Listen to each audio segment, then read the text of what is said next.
ವೀಕ್ಷಕರೇ, ನಮ್ಮ ಕರ್ನಾಟಕ ಸುದ್ದಿಗೆ ಸ್ವಾಗತ. ನಾನು ಸವಿತಾ ದೊಡ್ಡಯ್ಯ. ಮೈಸೂರು ಜಿಲ್ಲೆಯ ಕೆಆರ್ ನಗರದ ಮಹಿಳೆಯ ಮೇಲಿನ ಅತ್ಯಾಚಾರ ಕೇಸ್ ಸಂಬಂಧ ದೋಷಿ ಪ್ರಜ್ವಲ್ ರೇವಣ್ಣಗೆ ಇದೀಗ ಶಿಕ್ಷೆ ಪ್ರಮಾಣ ಪ್ರಕಟವಾಗಿದೆ. ಜನಪ್ರತಿನಿಧಿಗಳ ನ್ಯಾಯಾಲಯ ನ್ಯಾಯಾಧೀಶ ಸಂತೋಷ್ ಗಜಾನನ ಭಟ್ ಪ್ರಜ್ವಲ್ ರೇವಣ್ಣಗೆ ಜೀವಾವಧಿ ಶಿಕ್ಷೆ ಜೊತೆಗೆ 5 ಲಕ್ಷ ದಂಡ ವಿಧಿಸಿ ಆದೇಶ ಹೊರಡಿಸಿದ್ದಾರೆ. ಮೈಸೂರು ಜಿಲ್ಲೆಯ ಕೆಆರ್ ನಗರದ ಮಹಿಳೆಯ ಮೇಲಿನ ಅತ್ಯಾಚಾರ ಕೇಸ್ ಸಂಬಂಧ ದೋಷಿ ಪ್ರಜ್ವಲ್ ರೇವಣ್ಣಗೆ ಇದೀಗ ಶಿಕ್ಷೆ ಪ್ರಕಟವಾಗಿದೆ. ಜನಪ್ರತಿನಿಧಿಗಳ ನ್ಯಾಯಾಲಯದ ನ್ಯಾಯಾಧೀಶ ಸಂತೋಷ್ ಗಜಾನನ ಭಟ್ ಪ್ರಜ್ವಲ್ ರೇವಣ್ಣಗೆ ಜೀವಾವಧಿ ಶಿಕ್ಷೆ ಜೊತೆಗೆ 5 ಲಕ್ಷ ದಂಡ ವಿಧಿಸಿ ಆದೇಶ ನೀಡಿದ್ದಾರೆ. ಪ್ರಜ್ವಲ್ ರೇವಣ್ಣಗೆ ಜೀವನ ಪರ್ಯಂತ ಜೈಲು ಶಿಕ್ಷೆ, ಲೈಂಗಿಕ ದೌರ್ಜನ್ಯದ 2 ಕೇಸ್ನಲ್ಲಿ ತಲಾ 3 ವರ್ಷ ಜೈಲು ಶಿಕ್ಷೆ, ಸಂತ್ರಸ್ತೆಗೆ 11 ಲಕ್ಷ ರೂಪಾಯಿ ಪರಿಹಾರ ನೀಡಬೇಕು ಎಂದು ಕೋರ್ಟ್ ಆದೇಶ ನೀಡಿದೆ. ಡಾಕ್ಟರ್ ಮಹಂತ ಶಿವಯೋಗಿಗಳು ಜನರಲ್ಲಿನ ದುಶ್ಚಟಗಳನ್ನು ತಮ್ಮ ಜೋಳಿಗೆಯಲ್ಲಿ ಭಿಕ್ಷೆಯ ರೂಪದಲ್ಲಿ ಸಂಗ್ರಹಿಸಿ ವ್ಯಸನ ಮುಕ್ತ ಸಮಾಜವನ್ನು ನಿರ್ಮಾಣ ಮಾಡುವಲ್ಲಿ ಶ್ರಮವಹಿಸಿದ ಮಹಾನ್ ವ್ಯಕ್ತಿ. ಅವರ ಕೆಲಸವನ್ನು ಸ್ಮರಿಸಿ ಅವರ ಆದರ್ಶಗಳನ್ನು ಪಾಲಿಸಬೇಕು ಎಂದು ತಹಶೀಲ್ದಾರ್ ಆರತಿಯವರು ಗುಬ್ಬಿಯಲ್ಲಿ ತಿಳಿಸಿದ್ದಾರೆ.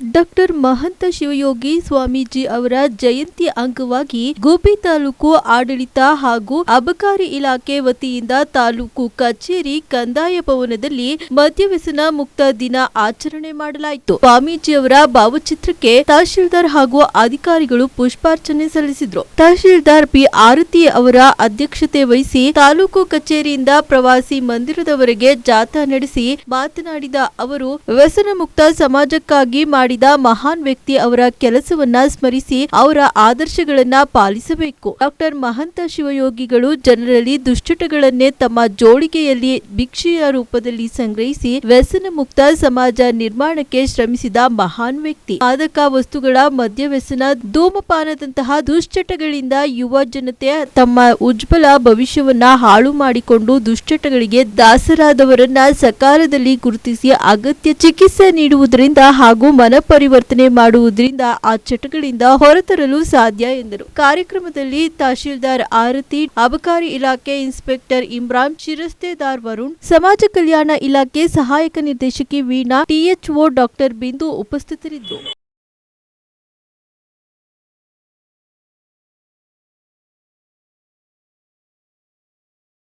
ಗೃಹ ಮಂತ್ರಿಯ ಮೇಲೆ ಯಾರು ನಮ್ಮ ದೇಹದ ಗೃಹ ಮಂತ್ರಿ, ಹೋಮ್ ಮಿನಿಸ್ಟರ್, ಯಾರು ನಮ್ಮ ದೇಹದ ಗೃಹ ಮಂತ್ರಿ? ಲಿವರ್. ನಮ್ಮ ದೇಹದ ಗೃಹ ಮಂತ್ರಿ ಅದು ನೆನ್ಪಿಟ್ಕೊಂಡ್ಬಿಡಿ. ದೇಶದ ಗೃಹ ಮಂತ್ರಿ ಬೇರೆ, ರಾಜ್ಯದ ಗೃಹ ಮಂತ್ರಿ ಬೇರೆ. ಆದ್ರೆ ದೇಹದ ಗೃಹ ಮಂತ್ರಿ ಇದೆಯಲ್ಲ, ಅದು ನಮ್ಮ ಲಿವರ್. 500ಕ್ಕೂ ಹೆಚ್ಚು ಕೆಲಸಗಳನ್ನ ಮಾಡುತ್ತದು ನಮ್ಮ ದೇಹಕ್ಕೆ. 500ಕ್ಕೂ ಹೆಚ್ಚು ಕೆಲಸಗಳನ್ನ ಮಾಡಿ ನಮ್ಮ ದೇಹಕ್ಕೆ ಆರೋಗ್ಯವನ್ನ ಕೊಡುತ್ತೆ. ನಾವು ಮಾಡುವಂತಹ ಮದ್ಯಪಾನ, ದುಶ್ಚಟಗಳೇನಿವೆ ನೇರವಾಗಿ ಗೃಹ ಮಂತ್ರಿಗೆ ಹೊಡೆತ ಬೀಳುತ್ತೆ. ಗೃಹ ಮಂತ್ರಿ ಸರಿ ಇಲ್ಲ ಅಂದ್ರೆ ಏನಾಗುತ್ತೆ? ಆ ದೇಶ ಹದಗೆಟ್ಟು ಹೋಗುತ್ತೆ. ಹಾಗೆ ನಮ್ಮ ಗೃಹ ಮಂತ್ರಿ ಸರಿ ಇಲ್ಲ ಅಂದ್ರೆ ನಮ್ಮ ದೇಹ ಹದಗೆಟ್ಟು ಹೋಗುತ್ತೆ. ಹಾಗಾಗಿ ನಮ್ಮ ಗೃಹ ಮಂತ್ರಿಯ ಮೇಲೆ ನಾವೇ ಏನ್ ಮಾಡ್ತೀವಿ, ಈ ಶೂಟ್ ಮಾಡೋದಕ್ಕೋ ಅಥವಾ ಸುಡ್ತೀವಲ್ಲ, ನಮ್ಮ ಗೃಹ ಮಂತ್ರಿಯನ್ನ ಕೊಲ್ಲೋದಕ್ಕೆ, ಸುಪಾರಿ ಕೊಡೋದಕ್ಕೆ ನಾವೇ ಮಾಡ್ಕೊಳ್ತಕ್ಕಂತಹ ಒಂದು ಕೆಟ್ಟ ದೌರ್ಬಲ್ಯ ಅಂದ್ರೆ ಅದೇ ಮದ್ಯಪಾನ ಅಥವಾ ದುಶ್ಚಟ. ನೀರಾವರಿ ಹರಿಕಾರ, ಪ್ರಬುದ್ಧ ರಾಜಕಾರಣಿ. 50 ವರ್ಷಗಳ ಸುದೀರ್ಘ ರಾಜಕಾರಣದಲ್ಲಿ ಅತ್ಯಂತ ಪ್ರಾಮಾಣಿಕ ವ್ಯಕ್ತಿತ್ವ ಹೊಂದಿರುವ, ಅಭಿವೃದ್ಧಿಯ ಯುವ ರಾಜಕಾರಣಿಗಳಲ್ಲಿ ಆದರ್ಶವಾಗಿರುವ ಶಿರಾ ಕ್ಷೇತ್ರದ ಶಾಸಕ ಟಿಬಿ ಜಯಚಂದ್ರ ಅವರಿಗೆ ಸಂಪುಟ ಪುನರ್ರಚನೆಯಲ್ಲಿ ಸಚಿವ ಸ್ಥಾನ ನೀಡುವಂತೆ ಯಲೆರಾಂಪುರ ಕುಂಚಿಟಿಗ ಮಹಾಸಂಸ್ಥಾನ ಮಠದ ಪೀಠಾಧ್ಯಕ್ಷರಾದ ಹನುಮಂತನಾಥ ಸ್ವಾಮೀಜಿ ಸರ್ಕಾರಕ್ಕೆ ಆಗ್ರಹಿಸಿದ್ದಾರೆ. ನೀರಾವರಿ ಹರಿಕಾರ, ಪ್ರಬುದ್ಧ ರಾಜಕಾರಣಿ. 50 ವರ್ಷಗಳ ಸುದೀರ್ಘ ರಾಜಕಾರಣದಲ್ಲಿ ಅತ್ಯಂತ ಪ್ರಾಮಾಣಿಕ ವ್ಯಕ್ತಿತ್ವ ಹೊಂದಿರುವ, ಅಭಿವೃದ್ಧಿಯಲ್ಲಿ ಯುವ ರಾಜಕಾರಣಿಗಳಿಗೆ ಆದರ್ಶವಾಗಿರುವ ಶಿರಾ ಕ್ಷೇತ್ರದ ಶಾಸಕರಾದ ಟಿಬಿ ಜಯಚಂದ್ರ ಅವರಿಗೆ ಸಂಪುಟ ಪುನರ್ ರಚನೆಯಲ್ಲಿ ಸಚಿವ ಸ್ಥಾನ ನೀಡುವಂತೆ ಯಲೆರಾಂಪುರ ಕುಂಚಿಟಿಗರ ಮಹಾಸಂಸ್ಥಾನ ಮಠದ ಪೀಠಾಧ್ಯಕ್ಷರಾದ ಶ್ರೀ ಹನುಮಂತನಾಥ ಸ್ವಾಮೀಜಿ ಸರ್ಕಾರಕ್ಕೆ ಆಗ್ರಹಿಸಿದ್ರು. ಶಿರಾ ತಾಲೂಕಿನ ಓಜುಗುಂಟೆ ಗ್ರಾಮ ಗ್ರಾಮದಲ್ಲಿ ಶುಕ್ರವಾರ ನಡೆದ ಜೀರಿಗೆ ಅಮ್ಮಾಜಿಗೆ ಸೇರಿದ ಓಜುಗುಂಟೆ ಅಮಾವಾಸ್ಯೆ ಬುಡಕಟ್ಟಿಗೆ ಸೇರಿದ ಶ್ರೀ ಮಹಾಲಕ್ಷ್ಮಿ ಅಮ್ಮನವರ ನೂತನ ಸ್ಥಿರಬಿಂಬ ಪ್ರತಿಷ್ಠಾಪನೆ ಮತ್ತು ನೇತ್ರೋನ್ಮಿಲನ ಮಹೋತ್ಸವ ಕಾರ್ಯಕ್ರಮದಲ್ಲಿ ಪಾಲ್ಗೊಂಡು ಭಕ್ತರಿಗೆ ಆಶೀರ್ವಚನ ನೀಡಿ ಮಾತನಾಡಿದ ಅವರು, ಒಬ್ಬ ವ್ಯಕ್ತಿ ದೇವಸ್ಥಾನಕ್ಕೆ ಹೋದ ಮೇಲೆ ತನ್ನೆಲ್ಲ ಅಂಧಕಾರ ಅಜ್ಞಾನ ದೂರ ಮಾಡಿಕೊಂಡು ಮಾನವೀಯ ಮೌಲ್ಯವನ್ನ ಬೆಳೆಸಿಕೊಳ್ಳುವಂತಹ ಸಂಕಲ್ಪ ಮಾಡಬೇಕು. ಇದ್ದಷ್ಟು ದಿನ ಒಳ್ಳೆಯ ಕೆಲಸವನ್ನ ಮಾಡಬೇಕು. ತನ್ನತನವನ್ನ ಬಿಟ್ಟು ಮನುಷ್ಯ ಬದುಕಬಾರದು. ಹಬ್ಬ,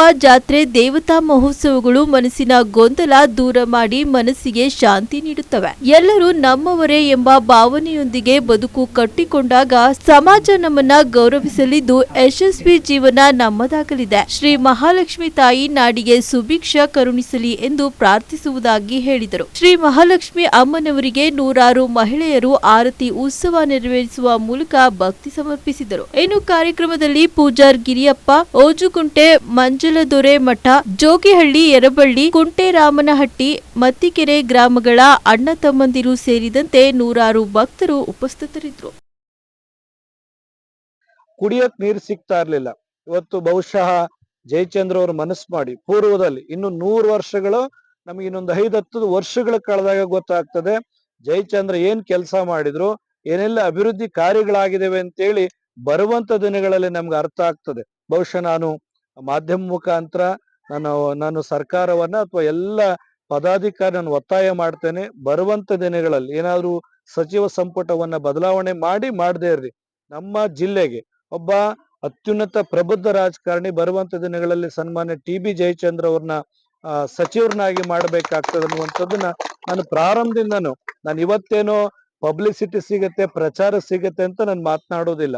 ಡೇ 1 ಸರ್ಕಾರ ರಚನೆ ಆದಾಗಿಂದನು ಕೂಡ ನನ್ನ ಅಂಬಲಿಷ್ಟೇ, ನಮಗೊಬ್ಬರು ಮಂತ್ರಿ ಸ್ಥಾನವನ್ನ ಕೊಡ್ಲಿ, ನಮ್ಮ ಕ್ಷೇತ್ರಗಳ ಅಭಿವೃದ್ಧಿ ಆಗ್ಲಿ ಅನ್ನುವಂತ ಬದಲಾವಣೆಗಳನ್ನ, ಸಾಕಷ್ಟು ಬ್ಯಾರೇಜುಗಳನ್ನ, ಸುಮಾರು 30, 100, 40 ಬ್ಯಾರೇಜುಗಳನ್ನ ಇವತ್ತು ನೋಡಿದೀವಿ.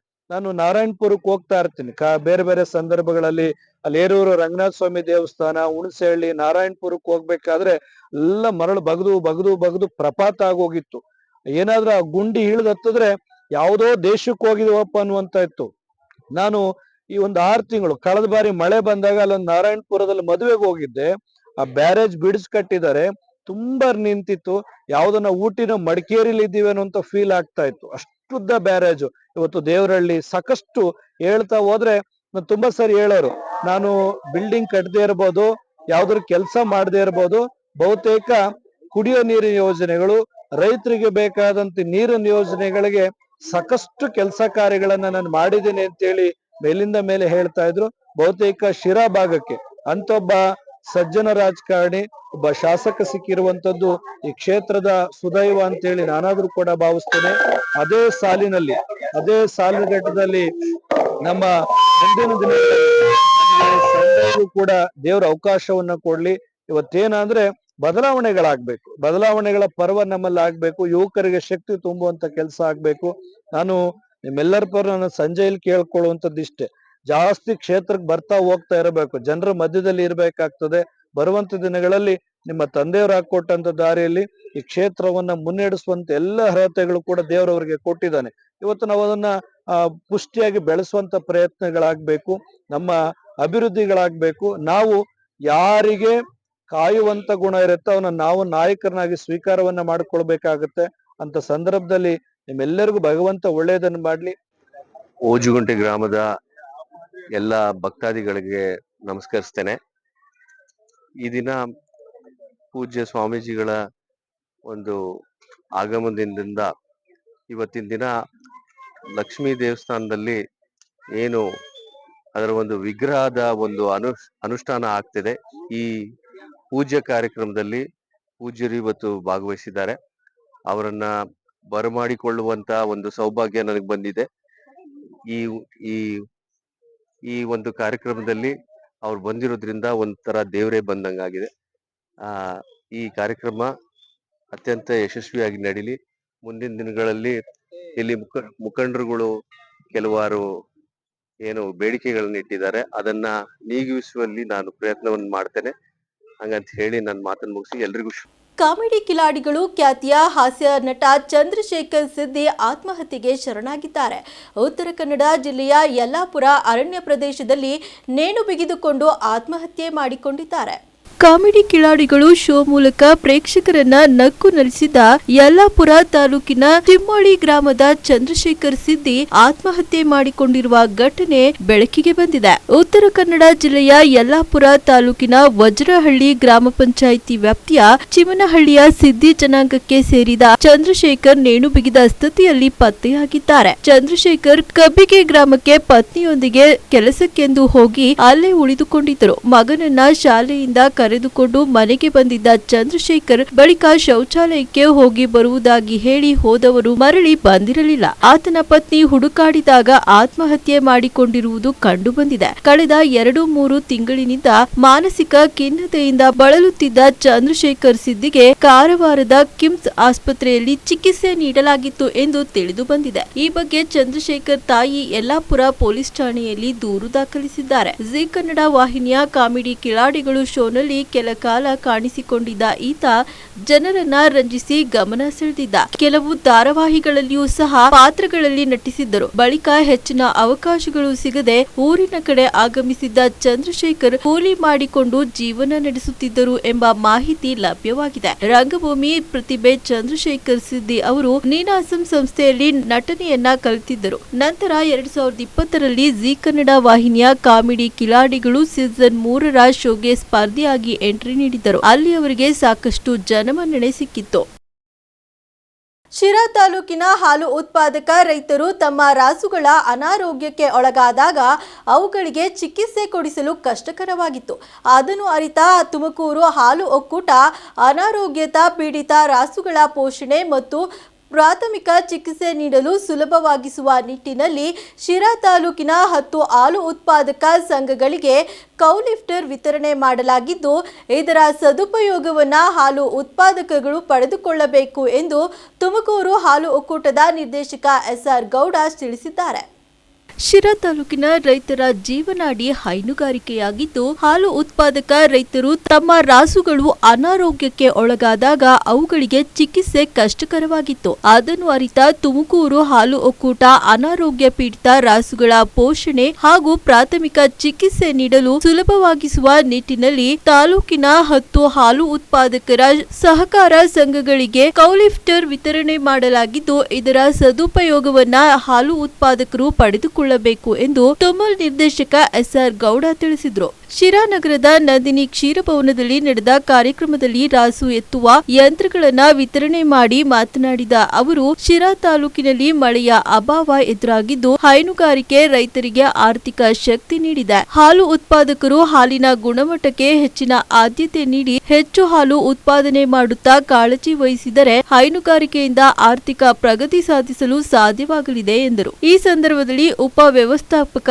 ಬಿ ಗಿರೀಶ್, ವಿಸ್ತರಣಾಧಿಕಾರಿ ಚೈತ್ರ, ಸಮಾಲೋಚಕ ಪ್ರವೀಣ್, ಫಕ್ರುದ್ದೀನ್, ಹನುಮಂತಪ್ಪ, PLD ಬ್ಯಾಂಕ್ ನಿರ್ದೇಶಕ ಅಜ್ಜಣ್ಣ, ಮುಖಂಡ ಕಿರಣ್ ಗೌಡ, ನೆಜಂತ್ಯ ಅಭಿಲಾಷ್ ಗೌಡ, ತಿಮ್ಮರಾಜು, ಶ್ರೀನಿವಾಸ್, ಅಶ್ವಥ್ ಕುಮಾರ್ ಸೇರಿದಂತೆ ಶಿರಾ ತಾಲೂಕಿನ ಹಾಲು ಉತ್ಪಾದಕರ ಸಂಘದ ಕಾರ್ಯದರ್ಶಿಗಳು ಉಪಸ್ಥಿತರಿದ್ದರು. ತುಮಕೂರು ಹಾಲು ಒಕ್ಕೂಟದ ವತಿಯಿಂದ ಏನು ನಮ್ಮ ಹಾಲು ಉತ್ಪಾದಕ ಸಹಕಾರ ಸಂಘಗಳಿಗೆ ಕೌಲಿಫ್ಟನ್ನು ಇವತ್ತು ವಿತರಣೆ ಮಾಡ್ತಾ ಇದ್ದೀವಿ. ಈ ಕೌಲಿಫ್ಟು ಭಾಳಷ್ಟು ನಮ್ಮ ರಾಸುಗಳಿಗೆ ಉಪಯೋಗಕ್ಕೆ ಬರ್ತಕ್ಕಂಥ ರೀತಿಯಲ್ಲಿ ಟೆಕ್ನಿಕಲ್ಲಾಗಿ ಅವನ್ನು ಅಳವಡಿಸಿದ್ದು ಅವನ್ನು ಇವತ್ತು ವಿತರಣೆ ಮಾಡ್ತಾ ಇದ್ದೀವಿ. ಇದರಿಂದ ನಮ್ಮ ಸಾಕಷ್ಟು ರಾಸುಗಳು ಕ್ಯಾಲ್ಸಿಯಂನಿಂದ ಮತ್ತು ಖನಿಜ ಲವಣಾಂಶಗಳಿಂದ ಮತ್ತು ಹಲವಾರು ರೋಗಗಳ ಬಾಧೆಯಿಂದ ಇವತ್ತು ನೆಲಕ್ಕೆ ಬಿದ್ದಿರ್ತಕ್ಕಂಥ ರಾಸುಗಳನ್ನು ಮೇಲೆತ್ತೋದಕ್ಕೆ ಇದು ಭಾಳಷ್ಟು ಅನುಕೂಲಕರವಾಗಿರ್ತಕ್ಕಂಥ ಒಂದು ಉಪಕರಣವಾಗಿರ್ತದೆ. ಇದರಲ್ಲಿ ನಮ್ಮ ಏನು ರಾಸುಗಳು ನೆಲಕ್ಕೆ ಬಿದ್ದಂಥ ಸಂದರ್ಭದಲ್ಲಿ ನಮ್ಮ ಎಷ್ಟೋ ರೈತರುಗಳು ಅವನ್ನು ಮೇಲೆತ್ತೋದಕ್ಕಾಗೋದಿಲ್ಲ. ಮೇಲೆತ್ತಿರೂ ಕೂಡ ಕೆಲವಾರು ನಿಮಿಷಗಳ ಕಾಲ ನಾವು ಮನುಷ್ಯರು ಅವನ್ನು ಮೇಲೆತ್ತೋದಕ್ಕೆ ಸಾಧ್ಯ ಆಗ್ತದೆ. ಸುಮಾರು ಗಂಟೆಗಳ ಕಾಲ ಮೇಲೆತ್ತೋದಕ್ಕೆ ನಮ್ಮ ರೈತರುಗಳು ಕೂಡ ಇಂದಲೂ ಕೂಡ ಆಗೋದಕ್ಕೆ ಸಾಧ್ಯ ಇಲ್ಲದಂಥ ರೀತಿಯಲ್ಲಿ ಅದರಲ್ಲೂ ಕೂಡ ನಮ್ಮ ಸೀಮೆ ಹಸುಗಳು ಕನಿಷ್ಠ ಏನು ಒಂದು 250-300 kgವರೆಗೂ ಕೂಡ ಅವು ಇರೋದರಿಂದ ಅವುಗಳನ್ನು ನಮ್ಮ ರೈತರಿಗೆ ಅವು ನೆಲಕ್ಕೆ ಬಿದ್ದಂಥ ಸಂದರ್ಭದಲ್ಲಿ, ರೋಗಗಳಿಗೆ ತುತ್ತಾದಂಥ ಸಂದರ್ಭದಲ್ಲಿ, ಮತ್ತು ಏನಾದರೂ ಕೂಡ ಅಪಘಾತಗಳಾಗ್ತಕ್ಕಂಥ ಸಂದರ್ಭದಲ್ಲಿ, ಕಾಲೋ ಇನ್ನೊಂದು ಏನಾದರೂ ಮುರಿದಂಥ ಸಂದರ್ಭದಲ್ಲಿ ಅವುಗಳನ್ನು ಮೇಲೆತ್ತೋದಕ್ಕೆ ತುಂಬಾ ಕೂಡ ತೊಂದರೆ ಆಗಿತ್ತು. ಇದರಿಂದ ಎಷ್ಟೋ ಇವತ್ತು ರಾಸುಗಳು ಇವತ್ತು ಮೃತಪಟ್ಟಿರ್ತಕ್ಕಂಥದ್ದನ್ನು ನೋಡಿರ್ತಕ್ಕಂಥ ಹಿನ್ನೆಲೆಯಲ್ಲಿ ನಾವೇನಾದರೂ ಕೂಡ ಒಂದು ನಮ್ಮ ಸಹಕಾರ ಸಂಘಗಳಿಗೆ, ನಮ್ಮ ರೈತರಿಗೆ ಒಂದು ಹೊಸದೊಂದು ವ್ಯವಸ್ಥೆಯನ್ನು ಮಾಡಬೇಕು ಎಂಬ ನಿಟ್ಟಿನಲ್ಲಿ ಇವತ್ತು ಈ ಒಂದು ಉಪಕರಣವನ್ನು ನಾವು ಇವತ್ತು ನಮ್ಮ ಸಂಘಗಳಿಗೆ ಸುಮಾರು 10 ಸಹಕಾರ ಸಂಘಗಳಿಗೆ ಇವತ್ತು ವಿತರಣೆಯನ್ನು ಮಾಡ್ತಾಯಿದ್ದೀವಿ. ಇದರಿಂದ ನಮ್ಮ ಏನು ರಾಸುಗಳು ಸುಮಾರು 4-5 ದಿನಗಳ ಕಾಲ ಅದರಲ್ಲಿ ಮೇಲೆತ್ತಿ ಅವಕ್ಕೆ ಆಹಾರವನ್ನು ಕೊಡೋದಕ್ಕೆ ಮತ್ತು ಚಿಕಿತ್ಸೆಯನ್ನು ಕೊಡೋದಕ್ಕೆ, ಮತ್ತು ಏನು ಕಾಲುಗಳಿಗೆ ಆ ರಕ್ತನಾಳಗಳು ಆ ರಕ್ತ ಸಂಚರಣ ಮಾಡೋದಕ್ಕೆ ಭಾಳಷ್ಟು ಅನುಕೂಲಕರವಾಗ್ತದೆ.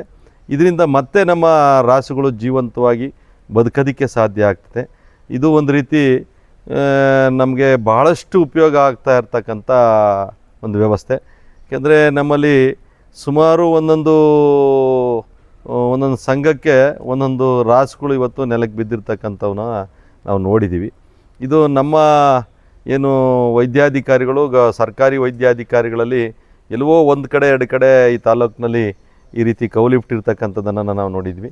ಮತ್ತು ಈಗ ನಾವು ಇದನ್ನು ನಮ್ಮ MPCSಲ್ಲಿ ಭಾಳಷ್ಟು ಇವತ್ತು ರಾಸುಗಳು ಇರ್ತಕ್ಕಂಥ ಹಿನ್ನೆಲೆಯಲ್ಲಿ ಇವುಗಳನ್ನು ನಾವು ವಿತರಣೆ ಮಾಡಬೇಕು ಎಂಬ ಉದ್ದೇಶವನ್ನು ಇಟ್ಕೊಂಡು ಮೊದಲನೆಯ ಹಂತವಾಗಿ ಇವತ್ತು ನಾವು ಏನು 10 ಈ ಕೌಲಿಫ್ಟನ್ನು ಇವತ್ತು ವಿತರಣೆ ಮಾಡ್ತಾಯಿದ್ದೀವಿ. ಇದರಿಂದ ನಮ್ಮ ರೈತರು ಈ ಯಾರ್ಯಾರು ರಾಸುಗಳನ್ನು ಇವತ್ತು ಸಾಕಿದ್ದಾರೆ ಅವರೆಲ್ಲರೂ ಕೂಡ ಇದರ ಉಪಯೋಗವನ್ನು ಪಡೆದುಕೊಳ್ಬೋದು.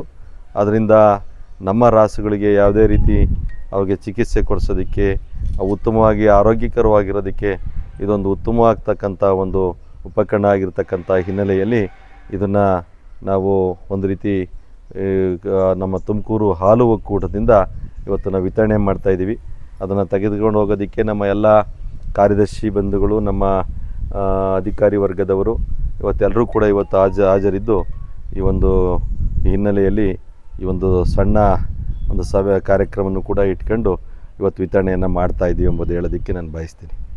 ಎಷ್ಟೊತ್ತು ಈ ಹೊತ್ತಿನ ಸುದ್ದಿ ಮತ್ತು ಮನೋರಂಜನೆಗಾಗಿ ನೋಡ್ತಾ ಇರಿ ನಮ್ಮ ಕರ್ನಾಟಕ ಟಿವಿ. ಇದು ಕನ್ನಡಿಗರ ಭರವಸೆ.